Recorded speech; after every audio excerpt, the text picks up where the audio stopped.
Yeah, and Hippolyte, we mentioned it before, a regional champion 2020 in Cologne, and that's quite an interesting team. It looks like maybe taking a little bit of inspiration there from Nils Dunlop and the team of Lille. But then, yeah, some of the pieces supporting that I haven't really seen in that team position. So, of course, running a Tyranitar and Excadrill, Corviknight, and Indeedee core, I think, yeah, that was established at Lille, as I was saying, by Nils. But then, yeah, there is also that Paldean Taurus, the Aqua breed, and an Amoonguss joining the fray. Yeah, a few very interesting sets. Here we see the Indeedee with Choice Scarf, which is the same as Nils ran, but this time we've got After You on the Indeedee. So Indeedee going very, very fast with the Psychic Terrain. It is immune to any Fake Outs or anything like that, and makes its partner immune to Fake Out as well. So you've got the option of going for an After You to make one of your partner Pokemon the fastest thing on the field to go first. So maybe you can get a fast Rock Slide with Tyranitar, a fast Wave Crash with Tauros, something like that. Interestingly, we see Terra Psychic Terra Blast as well. So Terra Blast acting as a normal move for Indeedee before Terastallization, getting that same type attack bonus.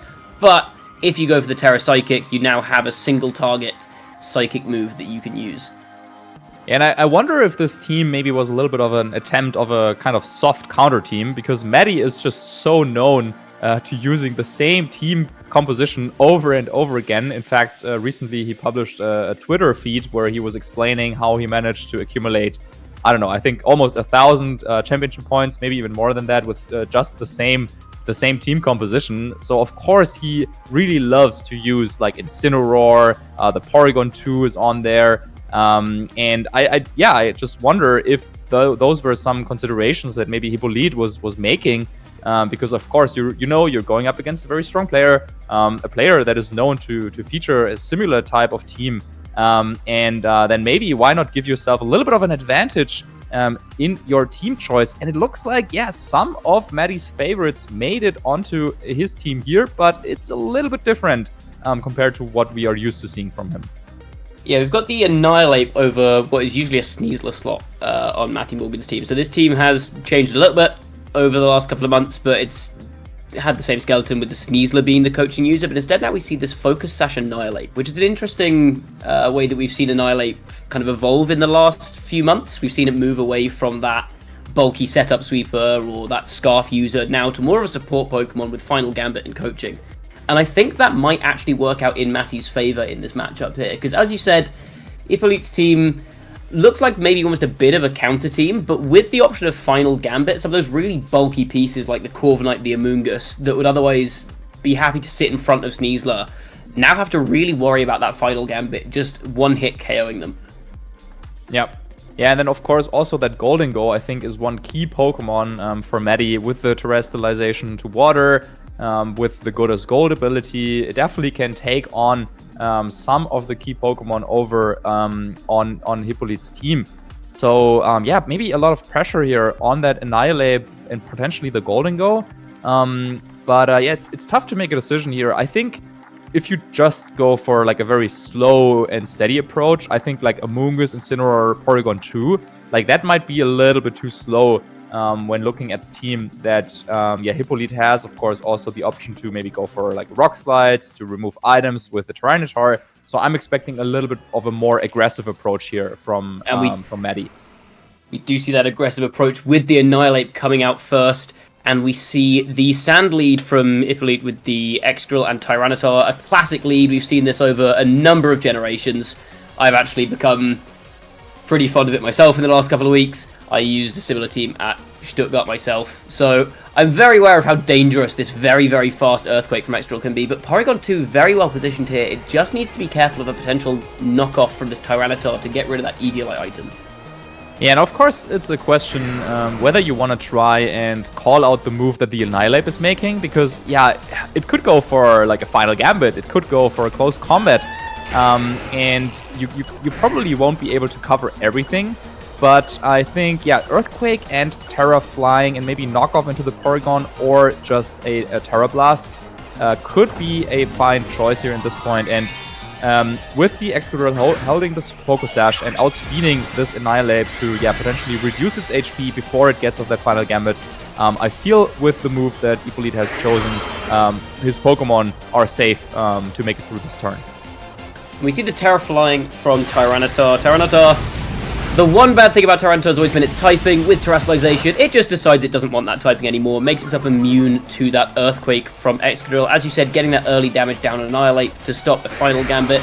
We do see the close combat come out from Annihilate into the Tyranitar, not doing very much damage here, into that Terra flying, and Annihilate is going to go down, but that gives the Porygon 2 a free turn to potentially go for an Ice Beam, set up a Trick Room, and we do see the Trick Room come up. So now, the speed advantage for now is in Mattie's favour, if there's potentially that Amoonguss in the back, which I think Hippolyte probably will have brought into a matchup against Porygon 2. That could shift things very, very quickly. All in all, I think that's a good first turn for Hippolyte, because he still has that pressure with the Amoonguss in the back. But he has been forced to use his Terrestrialization, so that's at least one thing that's in Mattie's favour now. Yeah, I definitely think that is how Mattie likes to play. Yeah, you get your opponent to Terrestrialize early on, and Trick Room is now up. So Mattie has full 5 turns, or well, 4 turns left to make use of that Trick Room, and has the free switch in right away. One option that Hippolyte could have considered was maybe to go for another attack, maybe with a Tyranitar, and instead of going for that Terra Blast to knock out the Annihilate, there also could have been an option to maybe just go for a knock off that Eviolite on the Porygon 2, and then get the knockout on the Annihilate the next turn. But with how things played out, Incineroar now can join the field, get down 1 round of Intimidate, which is really big against both Excadrill and Tyranitar. Yeah, probably wants to go for the offensive right away. And as we are seeing the Pokemon that Hippolyte has in the back, I think the Tauros and the Amoonguss are perfect for a game state like this to maybe take the game a little bit slower, get rid of the Intimidates, and I wouldn't be surprised if it's just a double switch out. And we are going to see the Tyranitar switching out here into the Amoonguss. As we mentioned, very, very threatening under Trick Room. Incineroar does have the safety goggles, so that is immune to any Rage Powders or Spores from the Amoonguss, but this Porygon 2 is now under pressure, and we do see the Tauros now dropping that Intimidate on Incineroar, weakening its damage output, giving it a taste of its own medicine. It's been famous for years for intimidating everything else on the field, and now it is the one getting intimidated. Fake out into Amoonguss, not doing anything as it switches in, an Ice Beam doing a little under half there to Amoonguss. The Sandstorm Chip does bring it down into that Citrus Berry range. Amoonguss going to have a quick snack, back up to a healthy HP range, and potentially with the Intimidate out of range of a Flare Blitz from Incineroar as well. Yeah, Porygon 2 showing off its offensive capabilities there, doing quite a bit of damage with that Ice Beam, and we also know that Tauros, of course, doesn't have the greatest special defense in the world. So maybe, yeah, really that Porygon is the key asset now for Mattie in this spot to dish out the damage that he needs. Incineroar, on the other hand, trying to take things slow there with a Fake Out, might have to, play a little bit more of a prediction game to try and call out which moves your opponent is going to make. Just because you really want to make the most out of the Trick Room turns that you have available. And now, as you were calling it out, the Spore of Hippolyte is such a big threat. Now, with Porygon being asleep, there's a lot of pressure over on Incineroar to get something done here under Trick Room. Yeah, as we said, that Trick Room coming back to bite Mattie. He set it up himself, and now it's working against him with that Amoonguss, putting Porygon 2 to sleep. And both Pokemon here are under a lot of threat from this Tauros with Close Combat and Wave Crash into the Incineroar, and Close Combat hitting for super effective damage into this Porygon 2. So we do see the Golden Go come in, which, again, is well positioned here in front of a potential fighting move. But we do see the Wave Crash come up from Tauros. Going into the Porygon 2, though, not into the Golden Go. So Golden Go getting away with not really taking any damage there. We've still got the Amoonguss in the back for Mattie to potentially reduce the damage output from this Tauros. And now Amoonguss, if that Incineroar comes in, is the one who is sat on the field doing nothing. Yeah, maybe trying to call a Terrestrialization to ground here from that Porygon, because of course Close Combat could have been an option as well. But now that we see the last Pokemon for Mattie is that Goldengo, it's of course a situation where, yeah, maybe Mattie might try and set up a Nasty Plot, maybe try and use the Trick Room and the positioning that he has to set up a bit. And it's tough because, yeah, even without that Nasty Plot though, the Goldengo with Shadow Ball or Make It Rain could do a ton of damage to either Pokemon over on Hippolyte's side. So you have to navigate here quite carefully. But also, you don't really have a great switch into Close Combat, and I think that is something that Hippolyte can punish this turn. You do see the Nasty Plot, as you said, coming out from this Golden Go, and Porygon 2 does drop to that Close Combat, not getting the Wake Up that would have liked that turn to maybe fire off an Ice Beam. instead going down without really putting any more damage down the field. But this Golden Go is now very, very threatening. Tyranitar has gotten rid of its weakness to steel, but at the same time, it's also gotten rid of that special defense boost that the sand grants it. So now, with that Intimidate down on the Tauros and the Tyranitar, this Golden Go is putting on a lot of pressure. Yeah, and Tyranitar will not be able to protect against a potential fake-out play. We already just saw that the Tauros under Trick Room will move after the Golden Go, and I think even though Tauros resists the Make It Rain, maybe at +2 with a Life Orb, Make It Rain might just be enough to get the knockout here, and then, yeah, if it's like a Fake Out and Make It Rain play for a double knockout, then all of a sudden, Hippolyte, well, he still has 2 Pokemon in the back who are mostly at full health, but Amoonguss will not do anything here against 2 Pokemon immune to sleep.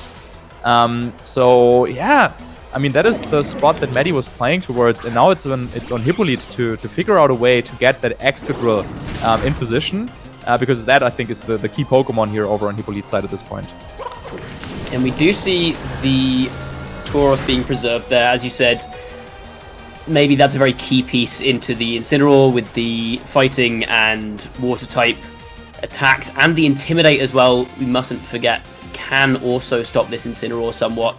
Amoonguss has taken the hit there, but like you said, it's in a position where it can't really do very much.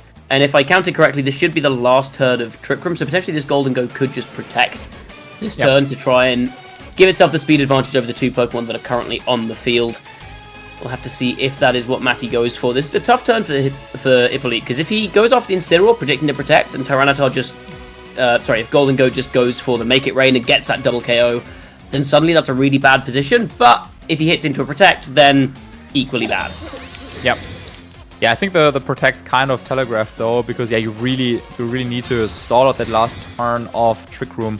Amoonguss at the same time also, well, doesn't really have anything great to do, so we'll just go for Protect and Knockoff coming out from that Incineroar. Interesting choice, getting rid of the Assault Vest, but also means that now both Pokemon on Hippolyte's side are still on the field, and there's no free switch-in for Hippolyte that he might have liked to see, but instead now, just a Shadow Ball into the Tyranitar and a follow-up from the Incineroar could go for a double knockout, but the Amoonguss gets that double Protect. That could be very important here for Hippolyte.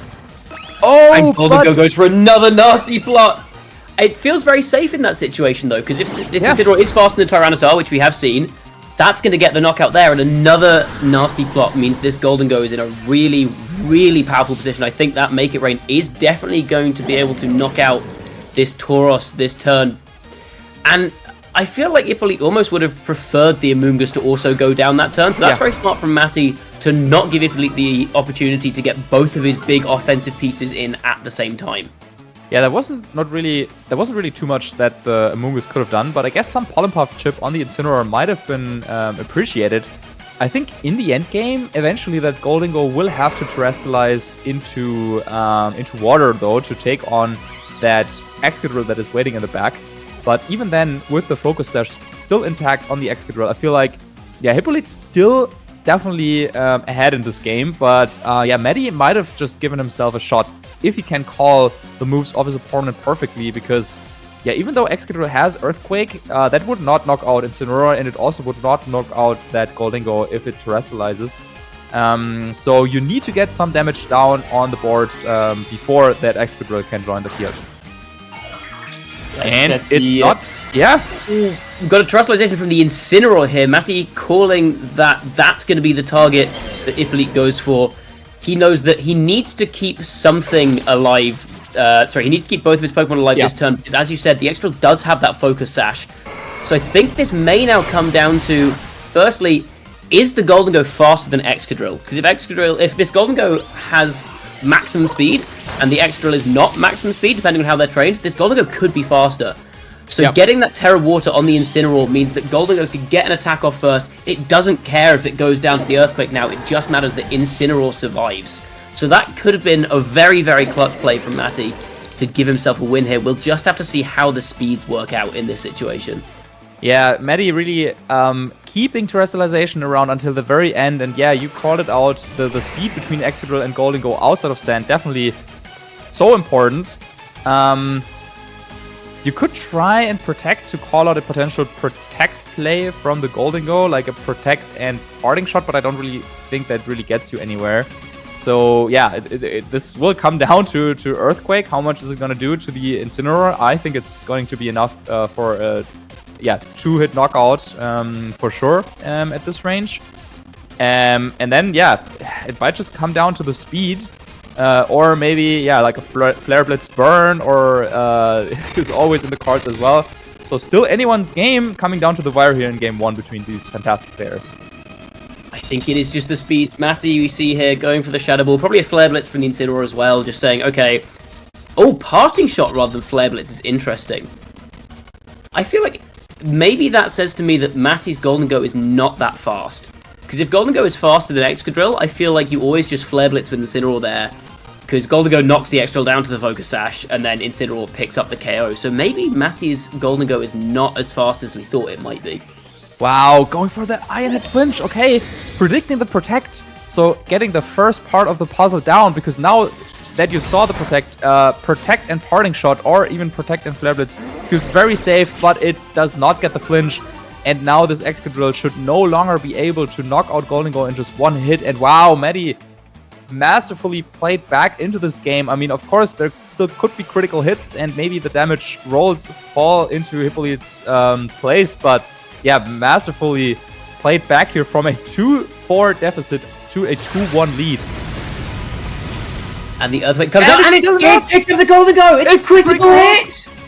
No! Oh my god, all that work from Mattie just to be hit with a critical hit, but let's see. Oh, it's the knockoff coming out. Of course, Isn't it going to be able to survive another hit? It feels like it's way too low on health here to take another Earthquake, even at that -1. That is so unfortunate, because we've seen now that Golden Go is slower than this Excadrill, even outside of Sand, which says to me that maybe this Golden Go has a lot of training in its defenses. So I think that critical hit definitely mattered to pick up the KO on that Golden Go. That is a stroke of luck for Hippolyte. I think Mattie did so well from what looked like a really bad start there, losing the Annihilate on turn 1, the Amoonguss coming in under Trick Room. He positioned so well, got all the calls correct with that second nasty plot on the turn that the Trick Room expired. But then all of that, and it's just a critical hit from the Excadrill Earthquake. And that ends the game. Yeah, all that work from Mattie, but he got so many calls right. He identified, okay, I can set up my Golden Go. I will try to stall out my own Trick Room. Like, that's a very small line that he was dancing on there to try and stay in the game. And eventually, it looked like he had found a way to navigate into this end game. Terra Water on the Incineroar, not on the Golden Go, of course, but yeah, keeping that weakness around in the end was his downfall, because with that critical hit, Hippolyte will take game 1, and I believe with the current match record, if Hippolyte wins this next game, I think France would win the match and advance over Ireland. So definitely Mattie has to give it their all, take game 2 and 3 and stay in the match. I think it's worth noting at the end of that match as well that, yes, the critical hit was fortunate, but we did also see that, as you called out, fishing for a flinch on that Iron Head on Incineroar. Hippolyte calling the protect on the Golden Go and saying, okay, I think you need this parting shot to survive the Earthquake. And so he gave himself a lot of chances to get lucky, I think is worth noting. It's easy to look at that one critical hit and say, okay, critical hit decided the game. And of course, in the situation we were in, yes, it did on that particular turn, but there were other chances for that flinch on the Iron Head as well that could have maybe swung it in his favor. So even though I think the odds were still in Mattie's favor, Hippolyte did do a very good job of putting himself in a position where he got the best odds to win that game in the end. Yeah, absolutely. We were talking quite a bit about how good Mattie played to get back into the game, but of course Hippolyte was the one who started off strong and got into a strong spot to begin with. But now into game 2, both players feel like they have to switch something up. Mattie will lead with Amoonguss and Incineroar, and over on Hippolyte's side, it is that Corviknight maybe calling out an Incineroar lead there, as well as the Tyranitar. Yeah, Corviknight saying, no, I'm not intimidated, you're intimidated. Incineroar taking the attack drop there instead of Corviknight because of that mirror armor ability reflecting back all stat drops. And this Corviknight has Taunt as well, which into a team like Mattie's, which is quite slow, it's very reliant a lot of the time on non-damaging moves like the Trick Room. You've got Spore and Rage Powder on Amoonguss. We've seen that Mattie's a big fan of Parting Shot. Taunt is a very good option for shutting all of this down. We do see the knockoff come out from Incineroar, getting rid of the Assault Vest on Tyranitar, which makes it a little bit easier for this Gholdengo to deal with. And we see the Gholdengo switch in on the Taunt, good as gold, meaning that that status move has no effect, and knockoff back into Incineroar, getting rid of those safety goggles. Now there's Sand Chip coming down on Incineroar. If there's an Amoonguss in the back end from Hippolyte as well, the Amoonguss can now spore this Incineroar. So Tyranitar and Incineroar both trading, not very effective knockouts, not a huge amount of damage coming down, but losing those items, pretty critical for both Pokemon here. Yeah, I can just imagine that Tyranitar being just very angry, like, why is no one taking Sandstream Chip here this turn? I must do something about this. Knocking off the safety goggles, and now Incineroar is like, oh, well, the Sandstream was maybe a little bit more than I didn't want to be in the Sandstream when leaving the house. So now, yeah, without its safety goggles, of course, could come in clutch later on in the game, but I feel like that first turn, kind of neutral. I mean, not a lot happened. Mattie repositioning there a little bit with that Gholdengo, and now, has a choice whether he wants to go on the offense, because, Make It Rain might have been enough to get the knockout on the Tyranitar potentially, but, yeah, you don't really want to play the guessing game of how is the opponent's Pokemon trained. Instead, Mattie goes for a more, slow approach, let's say, go for the Protect and Parting Shot. We'll bring in the Amoonguss. I think that's a good choice by Mattie. Yeah, I like that play from Mattie. The Amoonguss coming in, Tailwind coming out from Corviknight though. So now this Tyranitar is almost certainly going to be faster than this Gholdengo, but it is at -1 attack with the Incineroar still in the back as well for potentially another Intimidate. And the Amoonguss, even though it is likely to get taunted this next turn, it can potentially go for a Rage Powder just to keep one hit away from this Gholdengo, which might be all it needs to start snowballing now that Tyranitar doesn't have that Assault Vest. Because Corviknight can't really deal any damage to the Gholdengo, especially if it doesn't Terastallize, so maybe Mattie might be trying to just get one turn for the Gholdengo, but we don't see a Rage Powder. Instead, we just see the Taunt coming out into Amoonguss. We see Knockoff coming out from Gholdengo, with the Intimidate, though, doing only just over half. So we see that this Gholdengo is likely trained to be very bulky. The Make It Rain comes out, but the Tyranitar is trained to be bulky as well, even without the Assault Vest. That really doesn't do very much damage thanks to that Life Orb being knocked off. The Pollen Puff comes out from Amoonguss, Gholdengo back up to full health. And that knockoff gets rid of the Life Orb, but the damage is now gone, and Amoonguss doing as good a job as it can that turn, I think. Yeah, I really like the Pollen Puff from Mattie, playing around a potential taunt play, and also now healing up all the damage, because, as we were saying, that Corviknight cannot really touch the Gholdengo, so the worst that could happen was that knockoff, and while now it did happen, did get rid of the item. I'm not so sure how much I like the Make It Rain, though. Maybe he was trying to call a switch or something, but you just have to imagine if this was a nasty plot, then the situation would be kind of the same. Like, Tyranitar would still be in KO range of another Make It Rain, but then also the Gholdengo would be massively boosted. Now, though, there is not really any damage potential anymore on Hippolyte's side, because without the extra boost that Knockoff gets on the Gholdengo, as now it doesn't have an item anymore, just not really anything that Hippolyte can do to this Gholdengo, so decides to switch out into the Excadrill, and Brave Bird doing a ton of damage to that Amoonguss. And now we do see that nasty plot that you were hoping for last turn, but I think it's now a bit too little and a bit too late, because we've seen the Excadrill come in. I think maybe Mattie was trying to fish for breaking the Focus Sash on the Excadrill last turn, but Hippolyte bringing it in at the right time. Nasty plot is up for Gholdengo, but now it's under a huge amount of threat from a high horsepower from this Excadrill. Because with the Amoonguss taunted, it can't redirect that big single target attack, and even if Incineroar comes in here, that horsepower is going to do a lot of damage to this Gholdengo. So I think Mattie needs to be very careful with how he navigates this situation. I think Hippolyte has done a very good job of positioning himself well under this Tailwind. Yeah, and now also this Excadrill, of course, the fastest mole in the West, with both the Tailwind and the Sandstream active, will be able to fire off a very powerful Earthquake, and it will hit before the Corviknight, so you don't have to worry about kind of Earthquaking your own Corviknight as it goes for a Roost. So that's a nice play coming up here for Hippolyte. But Mattie on the other side knows that, okay, this time I cannot let this Excadrill take out my Gholdengo. So trying everything with the Intimidate and the Terrestrialization on the Gholdengo to mitigate the damage that will come out from the ground type attacks from Excadrill. Let's see. I don't wanna jinx it, but no critical hits this time, but a lot of damage. No, sorry, I lied. This extra really doesn't like this Golden Go. Really doesn't like this Golden Go. Another critical hit coming down from that Earthquake on the Golden Go. Doing a lot of damage there, even through that Intimidate drop. And we see the Make It Rain come out. Again, like just a +1 without that Life Orb. That's still not very much damage. This Excadrill still out of range of another hit. But we do see the Tailwind go down here. So Excadrill, there were some doubts at the end of last game about who was fast between the Golden Go and the Excadrill. Last turn, it was definitely the Excadrill with the Sandstream and the Tailwind. But now that's the Sand has gone, the Tailwind has gone, but the Excadrill is still going to be faster here. The question is, does Mattie want to try and stay in and just take the hit from this Earthquake on Golden Go? Because the Corviknight now can hit it for pretty reasonable damage with that Brave Bird, now that it doesn't have that Steel typing.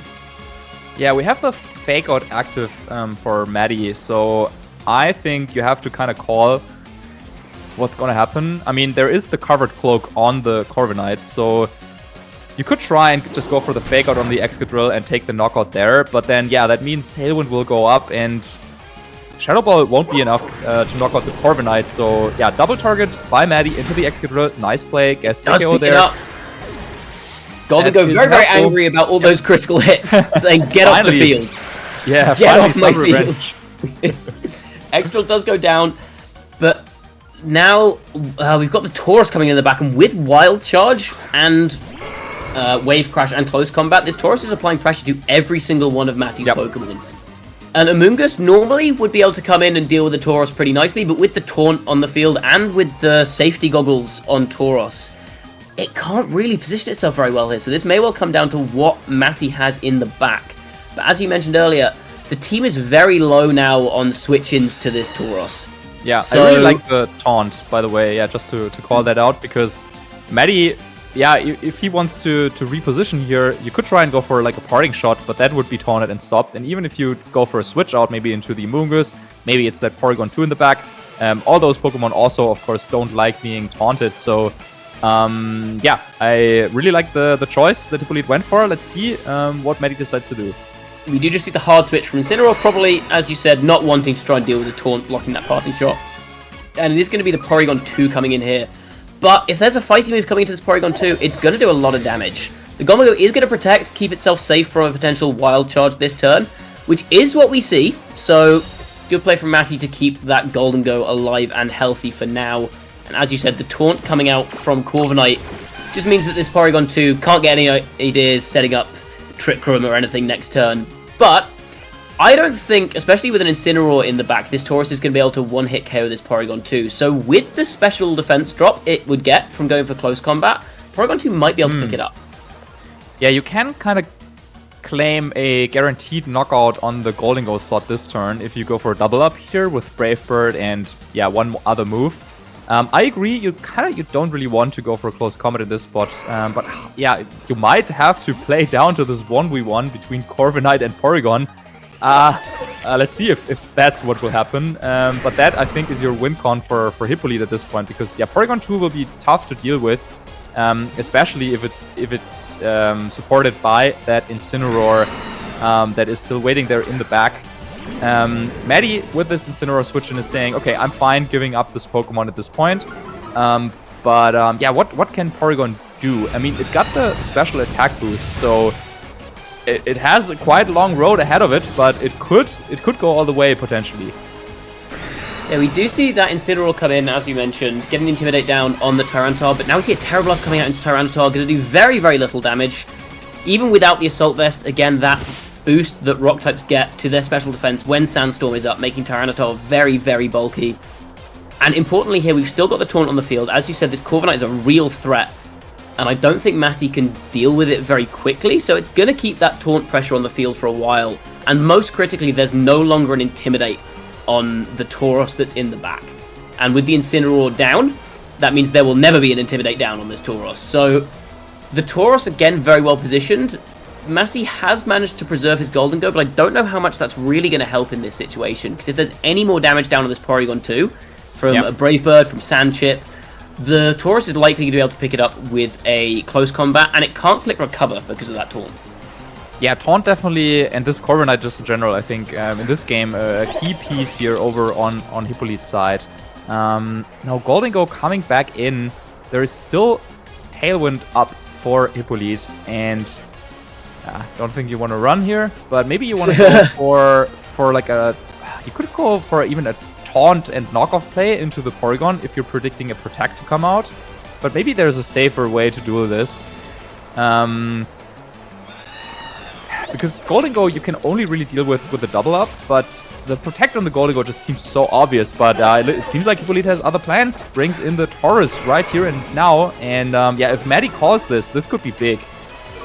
Yeah, Hippolyte saying, okay, I want this to be over this turn. We do see the Protect from Golden but this opens up Taurus to potential Ice Beam Freeze if that's the play that Mattie goes for here. We are going to see the knockoff without the Eviolite Porygon 2, definitely in range of this close combat.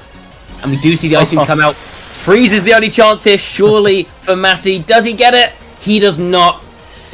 Well, Hoping for a little bit of endgame luck in Game 2 after the critical hit in Game 1, but it doesn't go Mattie's way, and I think that is likely going to be the end of the game here. Taurus has a pretty safe close combat into Porygon 2 without the Eviolite. No Intimidates down on Tauros. That will pick up the KO, and I just don't think Golden has enough firepower to deal with the rest of Hippolyte's team.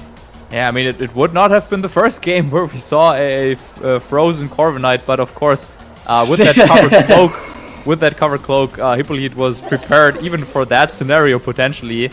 Yeah, with Taurus now getting on the field safely, as you were calling out, it seems like it has a prime spot to go for a couple of KOs here this turn.